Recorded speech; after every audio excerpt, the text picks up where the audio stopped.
নমস্কাৰ এই মুহূৰ্তত আপোনালোকে চাইছে সাহিত্য টেকনলজি ইউটিউব চেনেল এই চেনেল ৰাজ্য সভাটোতে কেইবাটাও গুৰুত্বপূৰ্ণ খবৰ আপোনালোকলৈ আগবঢ়াইছে যিকেইটা খবৰ আপোনালোকে জনাটো অত্যন্ত দৰকাৰী আৰু এই খবৰকেইটা আপোনালোকে উপস্থাপন কৰাৰ আগতেই আপোনালোকে যদি এই চেনেলটো নতুনকৈ আহিছে তেন্তে চেনেলটো প্লিজ ছাবস্ক্ৰাইব কৰি থ'ব আৰু ভিডিঅ'টোত এটা লাইক কৰি উৎসাহিত কৰিব এই মুহূৰ্তত অতি গুৰুত্বপূৰ্ণ এটা ব্ৰেকিং নিউজ মুকলি হৈ আহিছে কিয়নো 5টা চৰকাৰী বেংক বিহুৰ দিনাই লোৱা হ'ব চূড়ান্ত সিদ্ধান্ত কিয়নো চৰকাৰে প্ৰথম পৰ্যায়ত কমেও 2টা খণ্ডৰ বেংক ব্যক্তিগতন কৰিব পাৰে চৰকাৰী সূত্ৰই কৈছে যে পৰৱৰ্তী সপ্তাহত নীতি আয়োগে ভাৰতীয় ৰিজাৰ্ভ বেংক আৰু বিত্ত মন্ত্ৰালয় বিত্তীয় সেৱা আৰু অৰ্থনৈতিক পৰিক্ৰমা বিভাগৰ জ্যেষ্ঠ বিষয়াসকলৰ এখন বৈঠক অনুষ্ঠিত হ'ব বৈঠকখন 14 এপ্ৰিলত বুধবাৰে অনুষ্ঠিত হ'ব বৈঠকত ব্যক্তিগতকৰণ সম্ভাৱ্য বেংকসমূহৰ বিষয়ে আলোচনা কৰা হ'ব সূত্ৰটোৱে কৈছিল যে নীতি আয়োগে 4ৰ পৰা 5টা পিএছবিৰ পৰামৰ্শ দিছে যে বৈঠকত এই বিষয়ে আলোচনা কৰা হ'ব অতি গুৰুত্বপূৰ্ণ কথাটো হৈছে যে ব্যক্তিগতন কৰাৰ তালিকা অন্তৰ্ভুক্ত কৰা হৈছে এই বেংকসমূহ আৰু বিজনেছ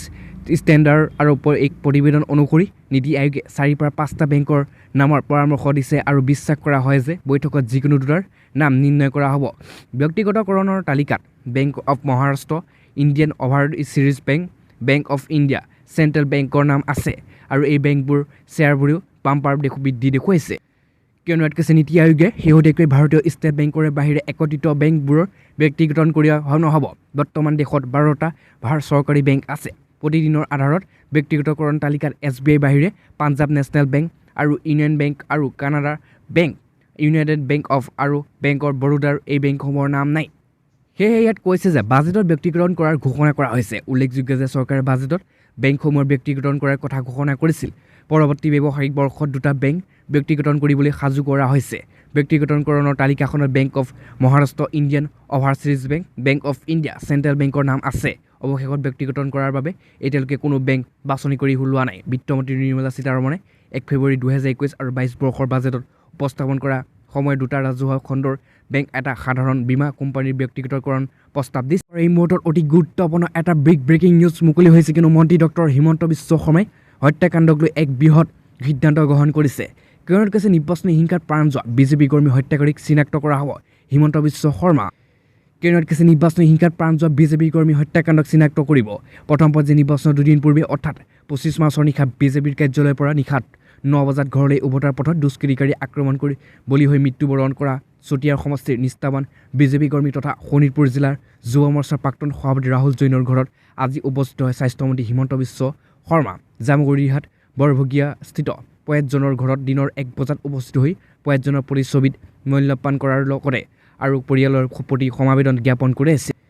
আৰু লগতে কৈছে যে হেলিকপ্টাৰ দ্বাদশ অসম আৰক্ষী বাহিনীৰ খেলপথাৰত আহি উপস্থিত হোৱাৰ পাছতে পোনে জামুগুৰিহাট প্ৰয়াত জৈনৰ ঘৰত উপস্থিত হৈ 1 ঘণ্টাৰো অধিক সময় পৰিয়ালবৰ্গৰ সৈতে লগত সময় অতিবাহিত কৰে স্বাস্থ্যমন্ত্ৰীগৰাকীয়ে মন্ত্ৰী হিমন্ত বিশ্ব শৰ্মাই সাংবাদিকৰ আগত নিৰ্বাচনী হিংসাৰ বলি হৈ মৃত্যুবৰণ কৰা ৰাহুল জৈনৰ হত্যা কৰি শীঘ্ৰেই কৰায়ত্ব কৰা হ'ব বুলি জানিবলৈ দিছে স্বাস্থ্যমন্ত্ৰীগৰাকীৰ লগত চতিয়া সমষ্টিৰ বিধায়ক পদ্ম হাজৰিকা সাংসদ পল্লৱ মোচন দাস বিশ্বনাথ বিধায়ক প্ৰমোদ বৰঠাকুৰকে ধৰি জৈন্য বাসগৃহত উপস্থিত হৈছিল ইয়াৰ পিছত জামুগুৰিৰ কন্যাকা আৰু বহুমুখী কৃষি পামৰ উদ্যোগত 17টাকৈ বিভিন্ন প্ৰকাৰৰ মিঠাই উৎপাদনৰ আৰু উদ্যোগতো পৰামৰ্শ আগবঢ়াই মন্ত্ৰী শৰ্মাই পাছতো এই মুহূৰ্তত অতি গুৰুত্বপূৰ্ণ এটা ভয়ংকৰ ব্ৰেকিং নিউজ মুকলি হৈ আহিছে কিয়নো কৈছে গুৱাহাটীত কৰোণাৰ ভয়াৱহ সংক্ৰমণ এটা দিনতে শতাধিক লোক আক্ৰান্ত হৈছে কৰোণা ভাইৰাছত আজিৰ দিনটোতে কৰোণা আক্ৰান্ত এগৰাকী শিক্ষাৰ্থীৰ মৃত্যুৰ খবৰ পোহৰলৈ আহিছে মহানগৰীত জাৰি কৰা হ'ব নেকি 144 ধাৰা আৰু তাৰ লগতে ইয়াত প্ৰথমতে কৈছে যে গুৱাহাটীত কৰোণাৰ ভয়াৱহ সংক্ৰমণ আৰু কেৱল আজিৰ দিনটোতে পুৱাতে কেৱল গুৱাহাটীতে ক'ভিডত আক্ৰান্ত লোকৰ সংখ্যা হৈছে 153গৰাকী লোক আৰু ক'ভিডৰ ৰোধৰ সন্দৰ্ভত কেইবাটাও গুৰুত্বপূৰ্ণ সিদ্ধান্ত আৰু ইয়াত প্ৰথমতে কৈছে কামৰূপ মহানগৰ দৈনিক 10,500 লোকৰ কৰা হ'ব ক'ভিড পৰীক্ষা আৰু তাৰ মাজৰে এগৰাকী দেহত ক'ভিড ধৰা পৰিলে আৰু তাৰ সেইগৰাকী ওচৰবৰ্গৰ 30গৰাকীক কৰোৱা হ'ব পৰীক্ষা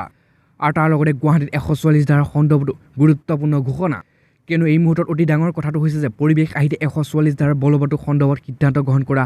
আৰু আনহাতে গুৰুত্বপূৰ্ণ এটা ভাল খবৰ মুকলি হৈ আহিছে কিয়নো আপুনি যদি পেটিএম ব্যৱহাৰ কৰে তেতিয়া এটা ভাল খবৰ আপোনাৰ বাবে আৰু যদি এতিয়ালৈকে ব্যৱহাৰ নকৰে আপুনি পেটিএম এপটো ডাউনলোড কৰি লওক কিয়নো কৈছে তেন্তে আপোনাৰ বাবে এটা ভাল খবৰ আপুনি এতিয়া ঘৰত বহিয়ে লাভ কৰিব পাৰিব 2 লাখ টকা যদি আপুনি পেটিএম ব্যৱহাৰ কৰে তেতিয়া আপোনাৰ বাবে এটা অত্যন্ত ভাল খবৰ আছে পেটিএমে এতিয়া ব্যৱহাৰকাৰীসকলৰ বাবে যথেষ্ট সুবিধা প্ৰদান কৰিছে পেটিএমে এতিয়া গ্ৰাহকসকলৰ 2 লাখ টকা পৰ্যন্ত ঋণ আগবঢ়োৱা সিদ্ধান্ত গ্ৰহণ কৰিছে ইয়াৰ বাবে কোনো বিশেষ অসুবিধা নোহোৱাৰ লগতে আপোনাক প্ৰয়োজনত অধিক নথিপত্ৰৰো দৰকাৰ নাথাকিব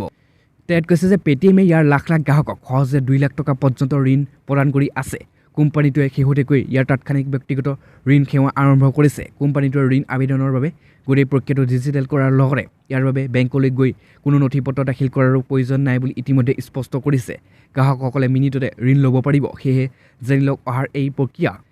আৰু ইয়াত তাৰ লগতে কৈছে যে ঘৰতে লাভ কৰিব ঋণ পেটিএমে ঋণৰ এই সমগ্ৰ প্ৰক্ৰিয়াটো সম্পূৰ্ণ অনলাইন কৰা হৈছে গ্ৰাহকসকলে ঋণ লাভ কৰিবলৈ ঘৰৰ বাহিৰলৈ যোৱাৰ প্ৰয়োজন নাই ঘৰত বহিয়ে আপোনাৰ মোবাইলৰ পৰা ঋণ লাভৰ বাবে আবেদন কৰিব পাৰিব ঋণৰ লাভৰ এই সম্পূৰ্ণ প্ৰক্ৰিয়াটো হৈছে মাত্ৰ 2 মিনিটৰ প্ৰক্ৰিয়াটো কেইটামানৰ ভিতৰত আপুনি একাউণ্টত লাভ কৰিব পাৰিব ঋণৰ টকাখিনি কিয়নো অতি গুৰুত্বপূৰ্ণ কথাটো হৈছে ঋণৰ লাভৰ বাবে আপুনি এনেদৰে আবেদন কৰক তৎক্ষণিক ব্যক্তিগত ঋণ লাভ কৰিবলৈ গ্ৰাহকে পেটিএম এপলৈ যাব লাগিব আৰু বিত্তীয় সেৱা বিকল্পত ব্যক্তিগত ঋণ টেবত ক্লিক কৰি আবেদন কৰিব লাগিব তাৰ পিছতে বিচৰা তথ্যসমূহ প্ৰদান কৰিব লাগিব আপুনি আৰু আপোনাৰ যোগ্যতা নিৰীক্ষণ কৰা হ'ব আৰু পিছৰ পৰ্যায়ত টকা একাউণ্টলৈ স্থানান্তৰ কৰা হ'ব পেটিএমে ইতিমধ্যে 400ৰো অধিক গ্ৰাহকক ব্যক্তিগত ঋণ বিতৰণ কৰিছে কোম্পানীটোৱে ব্যক্তিগত বিত্তীয় বৰ্ষৰ শেষৰ ফালে 1 নিযুত কোটি ব্যক্তিগত ঋণ প্ৰদান কৰাৰ লক্ষ্য হাতত ইবাৰ পাছতো এই মুহূৰ্তত আনহাতে গুৰুত্বপূৰ্ণ এটা ব্ৰেকিং নিউজ মুকলি হৈ আহিছে কিয়নো কৈছে অসমতে আছে কংগ্ৰেছৰ নিৰ্বাচনী প্ৰাৰ্থী হিমন্ত বিশ্ব কংগ্ৰেছলৈ আহে বুলিহে ভয় প্ৰকাশ কৰিছে কংগ্ৰেছৰ শীৰ্ষ নেতৃত্বই কিয়নো কৈছে হিমন্ত মন্ত্ৰী শৰ্মাৰ 4 পৰা 7টা দিনকৈ মন্দিৰ দৰ্শনৰ আঁৰৰ ৰহস্য কি হৰ্চ ট্ৰেডিঙৰ ভয়ত অসম এৰি কংগ্ৰেছৰ মহাজোঁটৰ সকলো প্ৰাৰ্থীকে আৰব বা ৰাজস্থানৰ জয়পুৰলৈ নিয়া হৈছে বুলি ইতিমধ্যে চৰ্চা আছিল যদিও কেৱল AD4 প্ৰাৰ্থীসকলকে নিয়া হৈছে জয়পুৰলৈ কিন্তু বৰ্তমানো অসমত আছে 2021 বিধানসভা নিৰ্বাচনৰ কংগ্ৰেছৰ প্ৰাৰ্থীসকল কংগ্ৰেছৰ এক উচ্চস্তৰীয় সূত্ৰই এই কথা জনাইছে আৰু লগতে কৈছে যে তেওঁৰ মতে কংগ্ৰেছৰ বিধায়কৰ প্ৰাৰ্থী ভুলতো বিজেপিলৈ নাযায় বুলি এইবাৰ কংগ্ৰেছৰ মহাজোঁটে চৰকাৰ গঠন কৰিব বুলি ইতিমধ্যে নিশ্চিত হৈছে উল্লেখযোগ্য যে বিজেপিৰ এগৰাকী প্ৰতাপী তথা দক্ষ মন্ত্ৰী ডক্টৰ হিমন্ত বিশ্ব শৰ্মাৰ ঘূৰাই ক্ৰয় কৰাত পাকৈত বুলি পূৰ্বৰ দৰে অভিযোগ উঠি আহিছে কিন্তু এটা সময়ত কংগ্ৰেছে এই থাকোঁতে ৰুমিনাথ ৰজলিনা টিকৈকে ধৰি বহু বিজেপিৰ বিধায়কক ক্ৰয় কৰি হৰ্চ ট্ৰেডিঙৰ শিতানত নিজৰ নাম অন্তৰ্ভুক্ত কৰিছিল সক্ষম হৈছিল ঠিক সেইদৰে ব্ৰিটিছ পৰিষদৰ নিৰ্বাচনতো BPFৰ UPPলৈ পৰিষদত অনাৰ ক্ষেত্ৰতো দক্ষ মন্ত্ৰীগৰাকী অৰিহণা নথকা নহয় ইয়াক লৈ এতিয়া সচেতন আৰু সক্ৰিয় হৈ উঠিছে কংগ্ৰেছৰ বিধায়কসকল আমি পূৰ্বতে উল্লেখ কৰা সূত্ৰই দাবী কৰা মতে এতিয়া হিমন্ত বিশ্ব শৰ্মা কংগ্ৰেছলৈ আহিয়ে বুলিহে ভয় কৰিছে কংগ্ৰেছৰ প্ৰাৰ্থীসকলে হিমন্ত বিশ্ব শৰ্মাৰ মতেহে টিকট দিয়া হ'ল বিজেপিৰ প্ৰাৰ্থীসকলক গতিকে বিজেপি চৰকাৰ গঠন কৰাৰ আশা নাই তেওঁ ব্যক্তিগত স্বাৰ্থত টিকট দিলে কিয়নো তথ্য অনুসৰি হিমন্ত বিশ্ব শৰ্মাই ভুলৰ বাবে হাগ্ৰামা মহিলাৰ কংগ্ৰেছৰ মহাজোঁটলৈ গ'ল গতিকে মুখ্যমন্ত্ৰী সৰ্বানন্দ সোণোৱাল মন্ত্ৰী হিমন্ত বিশ্ব শৰ্মাক বাঁহ দি প্ৰধানমন্ত্ৰী আৰু ৰাষ্ট্ৰীয় সভাপতিলৈ ৰিপৰ্ট পঠাইছে বিজেপিৰ পৰাজিত হ'লে গোটেই বদনাম হিমন্ত বিশ্ব শৰ্মাৰ ওপৰত পৰিব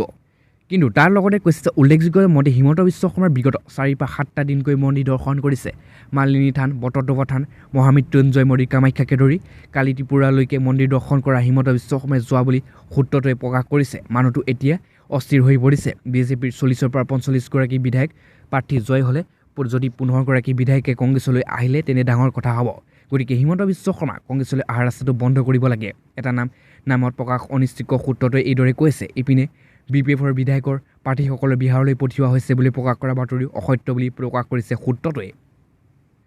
আৰু ইপিনে সূত্ৰটোৰ দাবীৰ বিপৰীতে কংগ্ৰেছৰ মহাজোঁটলৈ হিমন্ত বিশ্ব শৰ্মাক আমন্ত্ৰণ জনালে কংগ্ৰেছৰ বিহুপুৰীয়া সমষ্টিৰ বিধায়ক প্ৰাৰ্থী ভূপেন বৰাই উল্লেখযোগ্য যে AD4 18গৰাকী প্ৰাৰ্থী এতিয়াও জয়পুৰ এখন হোটেলত আছে আৰু তেওঁলোকৰ ফলাফল ঘোষণাৰ কিছুদিন পাছতে অসমলৈ আহিব বুলি জানিব পৰা